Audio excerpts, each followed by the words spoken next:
Hello, everyone. Welcome to the Gastroenterology. Today, we welcome Professor Dr. Lubna Kamani. Thank you so much, ma'am, for giving us your valuable time. Can you please tell us and our audience what's your experience, where do you work, and how many experience you have so far? Um, Thank you, Dr. Omer, for giving me this opportunity. This is Professor Lubna Kamani. I work at Liaquat National Hospital, Karachi, Pakistan, as a director GI Residency Program. With that, I'm also working at consultant Aga Khan University Hospital, and I'm currently president Pak GI Liver Disease Society. That's really amazing, Dr. Kamani. So our platform, Global Gastroenterology, is mostly for the public awareness and some kind of educations to the healthcare providers.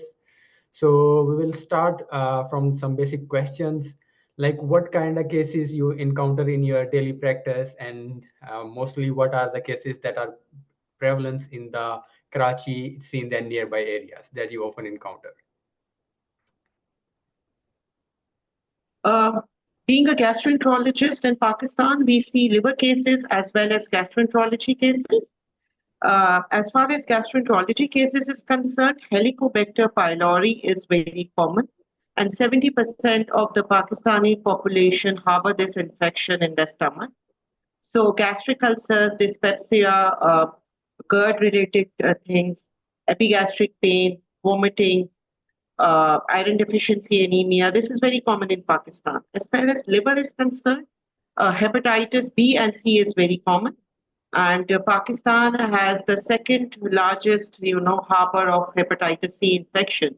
So we see a lot of cases of advanced liver disease, cirrhotics, and as well as acute hepatitis with hepatitis A and E because A and E is endemic in Pakistan. So yes, we see combination of both liver and GI cases in our practice. Thank you so much, ma'am, for sharing your insights. So, as you mentioned, H. pylori is very prevalent and people can have a lot of chronic symptoms. What do you think? What kind of challenges patients face, like till they get the diagnosis? To my understanding, Um, it's not very frequent to get the testing for H. pylori. If they do, they just do the serum testing, and it's not accurate for the H. pylori. yes, I agree. Serum testing, the problem is the patient does serum testing and gets repeated antibiotic treatment for H. pylori, and the serum test still remains positive. In a country with high endemicity, the serum testing is not valuable, is not appropriate. We need to get a urea blood test, which is frequently available, widely available in Pakistan, or stored for Helicobacter pylori antigen. And the gold standard is the endoscopy and biopsy. With the rising era of antibiotic resistance, we see a lot of antibiotic resistance for Helicobacter pylori infection. And then we have to give patients second line and third line. Like metronidazole is not effective in Helicobacter in Pakistan because metronidazole is very frequently used for gastroenteritis and gastrointestinal infection. And these are the challenges that we face. And we have produced the first Helicobacter guideline from Pakistan, which is published in a local journal. And these are the challenges that we face and we have written in our Helicobacter guideline that now we are moving to second and third line antibiotics. Oh, that's really alarming that we have a lot of resistance to the antibiotics. Thank you so much for sharing your updated knowledge, and I hope it will be useful for our healthcare providers and our patients. As you mentioned about the prevalence of hepatitis, and you see a lot of cases with hepatitis A, hepatitis B, C, and also E. How often you encounter liver transplant patients, and how does the liver transplant works in Karachi, Sindh, and nearby areas? The problem is that liver transplantation are available only handful of centers in Pakistan, basically. And not all patients can get liver transplantations. Like the hospital in which I am working, there's no liver transplantation in Liaquat National or Aga Khan. So we have to refer to a liver transplantation center. Donor is a big issue. People usually struggle getting a donor because in Pakistan, it's a live donor organ transplantation. So they really struggle to get, and donor can only be a family member, so or a distant relative. Not They cannot buy liver, or it's not a diseased organ transplantation in our country. So organ transplantation, first the challenge is there are very few centers. Yes, there are government-run centers which offer free service. So cost actually is not one of the major thing, but the donor is basically the problem because they need to have the matched blood group, and this is often lacking. And plus, most of the young patients are obese in Pakistan. Pakistan is among the top 10 obesity nation, basically, you can say that. And number one in diabetes. So most of the young people, even in their 30s and 40s, they have fatty liver. So they are not the right candidate for liver donors, basically. So that is the challenging part when it comes to liver transplantation. Got it. Thanks so much, doctor. And now we are discussing the obesity. What do you think? What are the trends of fatty liver that's leading to the liver cirrhosis in Pakistan? Pakistan, there was one article that is Pakistan a cirrhotic state? First of all, we have hepatitis B and C for cirrhosis and now fatty liver. In Pakistan, top 10, if you see that obesity and which countries are the most obese nations, Pakistan comes, I've said, top 10 nations. So you can imagine that how much is the fatty liver burden we are facing day in and day out. Recently, in my article, we have seen that insulin resistance in non-diabetic patients in fatty liver. So even before they develop diabetes, they are insulin resistant, and almost one third of the patient had insulin resistance even before developing diabetes. So you can imagine that insulin resistance starts many years before, and then the full blown diabetes occur. So yes, this is the next epidemic in Pakistan, the fatty liver disease, and we are struggling with it. Yeah, that's really alarming to see the numbers going up for the obesity-related liver cirrhosis. Doctor, do you have any recommendations regarding dietary habits, weight loss, what things uh, people should be doing the emphasis on? Basically the sedentary lifestyle. Nobody wants to do exercise, nobody wants to hit the gym, basically. So they enjoy their sedentary lifestyle, and because there are a lot of domestic help in the home as well in Pakistan, so Yeah. people don't do domestic work as well at home. They just come from their work and they sit on the couch and they watch TV and the fast food, basically. Because of the urbanization, fast food is considered a treat whenever there is any good news or there is happiness or there is any festival. People just go and eat and eat and eat. So the fast food, lot of unhealthy, the sugary items, the soft drinks, and plus the genetic also comes into play, basically, when it comes to fatty liver and the obesity. So all in all, it's the sedentary lifestyle, it's the dietary habits, and it's the genetic component. So this is the triad of three things, basically, that comes into play. Thank you so much, doctor. I hope our audience will have some benefit from this advice. So I just have a question in my mind. Most of the patients asks too. So if a patient gets hepatitis C or he gets diagnosed with a fatty liver, if they control the hepatitis C, or if they start doing the dietary interventions, can they prevent the progression of their liver fibrosis to liver cirrhosis, or once they get the infection or the fatty liver, it's going to progress to liver cirrhosis anyways? Yeah, it all depends that at what stage the hepatitis C is diagnosed. If hepatitis C is diagnosed at the early stage at F1 or F2 fibrosis, level 1 or level 2, then yes, it's reversible with treatment. But if the hepatitis C is diagnosed in advanced liver disease, then it's not reversible. Cirrhosis is not reversible. Fibrosis, to some extent, yes, it's reversible. And doctor, do you have any drugs right now that are the FDA approved that can help in reversing the liver fibrosis that are We don't available? have any drugs for the liver fibrosis yet. The person who will invent these drugs will get a Nobel Prize for sure. We have hepatitis C, very effective hepatitis C medications, which can, cure hepatitis C for 95%. We have Velpatasvir, we have, Sofosbuvir, and the treatment is for 3 to 6 months, depending with or without ribavirin, depending upon the fibrosis or not. And then we don't have effective fatty liver treatment, but yes, there is one drug, resmetirom, which is recently approved by FDA and for the fibrosis and the fatty liver. Then we have anti-obesity medications which are being approved and which are quite effective. So yes, for obese patients, we do advise those, and if those are not effective, we can advise the endoscopic treatment of obesity or the surgical treatment of obesity as well, which are both available in Pakistan, though costly. But in lean fatty liver, that's a problem when the patient is not obese and still have fatty liver. That is where we are stuck in a medical, field. That how to deal with lean fatty liver patients. All right. Thanks so much, doctor, for sharing all this information. And just of curiosity, like alcohol is prohibited and illegal in like almost all of the areas of Pakistan. Do we have like a lot of cases due to the alcoholic liver cirrhosis, or is just the hepatitis C or obesity? We see occasionally alcoholic liver disease, but it is not a major problem in Mm. Pakistan. If you ask me, it is not among the top three causes of liver failure in Pakistan. The top three causes is hepatitis B, hepatitis C, and the fatty liver.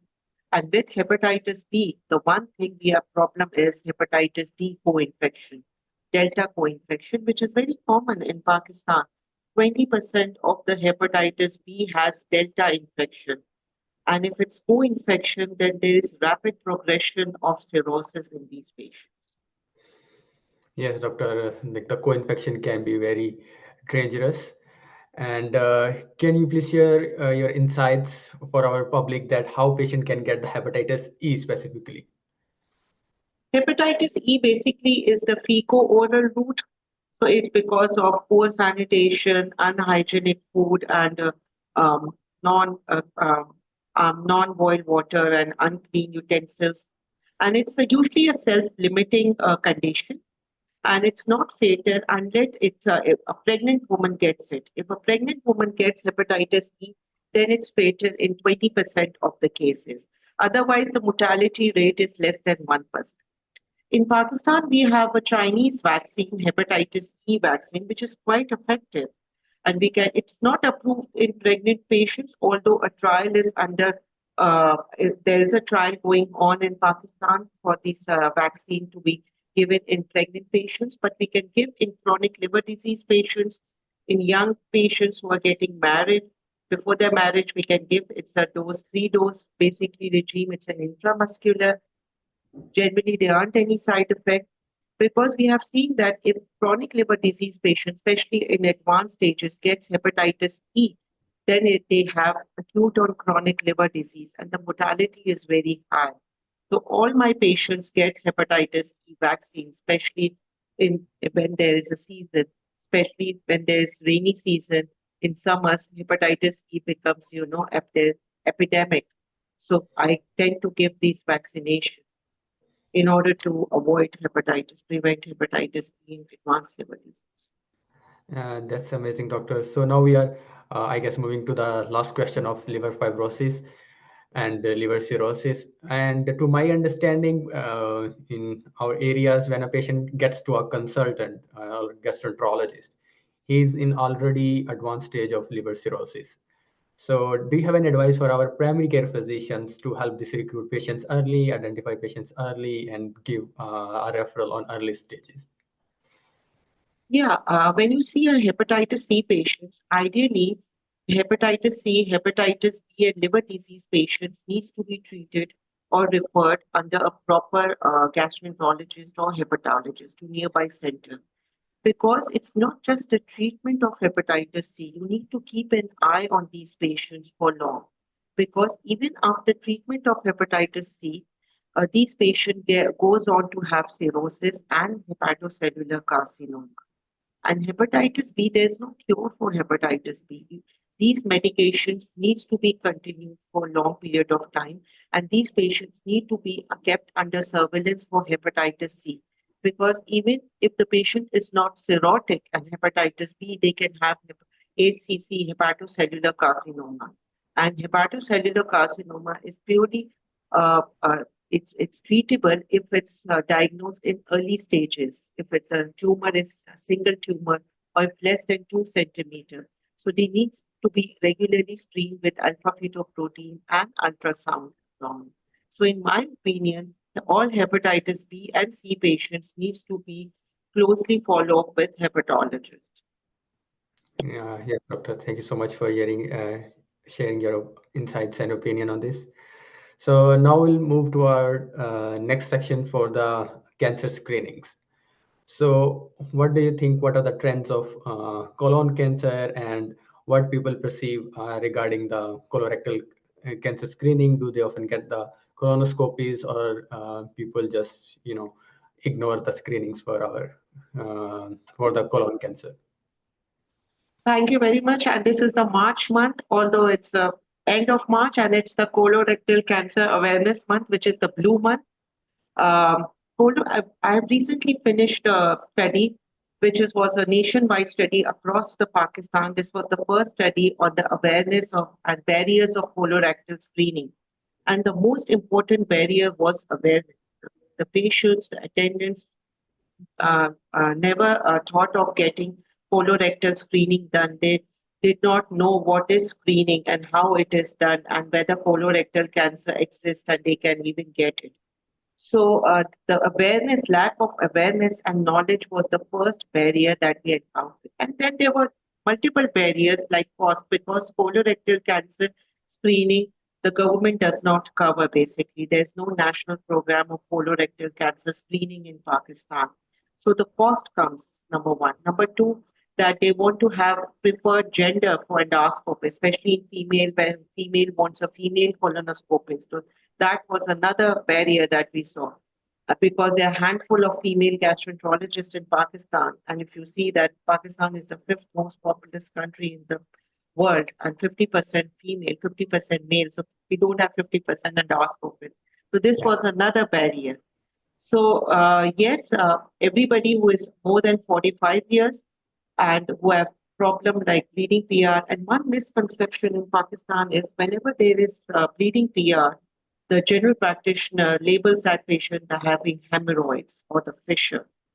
So that is a misconception, and that patient is treated for hemorrhoids and was sent to a surgeon, and then there is hemorrhoids, the hemorrhoid band ligation is done, and was never advised. And now we are seeing that younger patients are getting colorectal cancer somehow as compared to older. Yes, so screening is important.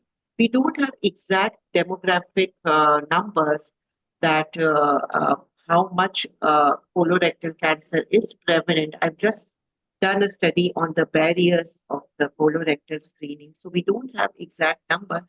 Yes, it is among the top 10 cancers in Pakistan.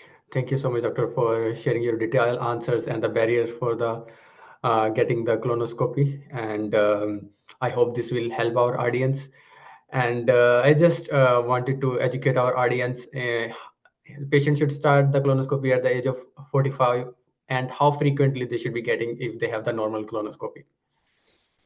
If there is no family history, if there is no other problem or any new symptoms, then it is good. They are good to go for 10 years.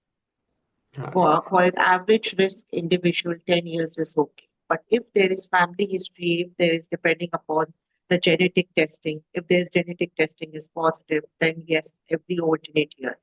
FIT, unfortunately, is not widely available in Pakistan. So we don't have Cologuard or FIT testing available. So we are still relying on colonoscopy, which is sometimes expensive for the patient. But what I suggest and the message is, if when there are symptoms of bleeding per rectum, constipation, weight loss, abdominal pain, or a family history positive, so the general practitioner, my advice to general practitioner is please refer this patient for a colonoscopy, screening colonoscopy. if at least the patient is symptomatic, or if there's anemia. Most of the cases of anemia are taken in Pakistan linked to nutritional deficiency. Yes, nutrition deficiency in women is there, but one thing is that we need to rule out GI causes of anemia. This is very. Thanks so much, doctor. So now we'll move to our next section is inflammatory bowel disease. How often you encounter these patients? What are the trends and what's the biographic details of the patient? Like if this is a young patient, old patients, what kind of symptoms they can have? Inflammatory bowel disease is usually prevalent in young patients and female. In female, it is more prevalent. So, being a female gastroenterologist, I see more female patients by default. Um, the problem is that the Crohn's disease has overlapping features with tuberculosis. So when we take biopsy and when there is granulomatous inflammation, by default, patient always gets ATT first, and most of the time, patient gets better as well. So we don't have any definite treatment, a definite test for Crohn's disease. So what we do is whenever there is overlap of TB or Crohn's, we give treatment for Crohn's or for the TB. And if the patient is not better, then for the Crohn's. As far as the ulcerative colitis is concerned, we do see ulcerative colitis, but fortunately, it's not that aggressive ulcerative colitis we see in Pakistan. But yes, biological therapy we do advise, but it's very costly in Pakistan. The cost, and there's no government hospital that provide biological treatment for free. And very handful of patients has insurance coverage in Pakistan. So yes, it's a challenging thing situation if it's not getting better with immunosuppressive therapies like azathioprine or the methaxalazine. Then we need to give biological treatment in these patients, and it's expensive because patient has to buy from their own, and it's a lifelong treatment. Yeah, this Yeah. is the challenging. Yes, doctor, for our patients suffering from ulcerative colitis, I just have a quick question. The biologicals, you said, are very expensive. Do you have any rough estimate regarding the price of the biologicals and how often they are administered and what's the route of administration? We have infliximab, which is IV. We have adalimumab, which is subQ. We have tofacitinib, which is oral, though it is not first line. But once infliximab gets failed, then we switch them to tofacitinib. The problem is that before starting this biological treatment, we need to rule out the TB screening and hepatitis B screening. That's very important because if we inject these biological treatment, that if there's latent treatment, then there's a flare of TB. So we need to keep this mind that in developing countries, this is very important that we need to screen hepatitis B with PCR and everything and make sure there's no occult hepatitis B or there's no latent TB inside the patient. Uh, yes, and the cost is varies because now we have biosimilars as well. So costs are coming down, but it's still expensive because these treatments are lifelong. So it's not a finite treatment. So yes, if you accumulate all the expense, then it's expensive. All right. And doctor, to my understanding, these are not like the everyday treatment. It's like every 4 to 6 weeks and it's administered IV. Yes. And most of the gastroenterologists also are not comfortable starting these treatments, especially those who are in primary or secondary care. So my advice is if you're not comfortable, do send these patients to tertiary care hospitals because they keep these patients on steroids for long term. Steroids are good, yes, they cover your control your symptoms initially, but steroids long term are very detrimental to health. You cannot keep these patients lifelong on steroids. So, what the primary care, what the rural areas physicians or the general practitioners are doing, that keep on continuing these steroid, treatments, and then they taper, and then they keep on maintaining those. But then there is a detrimental effect on bone, on mental health, on diabetes, and everything. The patient gets Cushingoid features. So, yeah, this is the problem in Pakistan. And definitely, doctor, thank you so much for sharing your detailed knowledge, and it was very useful. So now we'll move toward our last question, do you have any advice for our healthcare professionals how to deal this challenging profession and what they should be doing to have a good work-life balance and their health? Yeah, work-life balance is very important, and it's we all talk about. Basically, you have to set your own boundaries. How much you want to work, how much you want to do in life. You cannot do everything. So, yes, you have to say no to certain things at times. And sometimes less is more. You have to let go certain things, you know. You can't be everywhere, you can't do everything. And yes, in gastroenterology, you have to find out the area of interest, especially in US, where there is area of interest. Unfortunately, in Pakistan, we have to do everything because we are sitting in tertiary care center and there's no demarcation. So we do both gastro and liver, IBD, cancers, everything. But yes, in developed countries, they do either IBD specialist or esophageologist or hepatologist or transplant physician. So yes, you have that liberty to choose. And when you are at work, you have to concentrate on your work. When you are at home, you have to be with your family and friends. Take mini breaks. This is what I do. Uh, I I don't take long vacations, but every month, on alternate month, I take mini breaks of 2 and 3 days for my conference or for leisure activity. So those mini breaks are very important, especially for an endoscopist, because you're continually engaging, and for your ergonomic health, it's very important that you take mini breaks in your procedure as well as in your life as well, because your muscle and your bone needs rest. So yes. Definitely, definitely. I think our healthcare providers will have benefit from your this advice. Thank you so much for giving your time, and I really enjoyed talking to you. And thanks again. And have a good day and Eid Mubarak for tomorrow. Thank you very much for inviting me. I had a great time.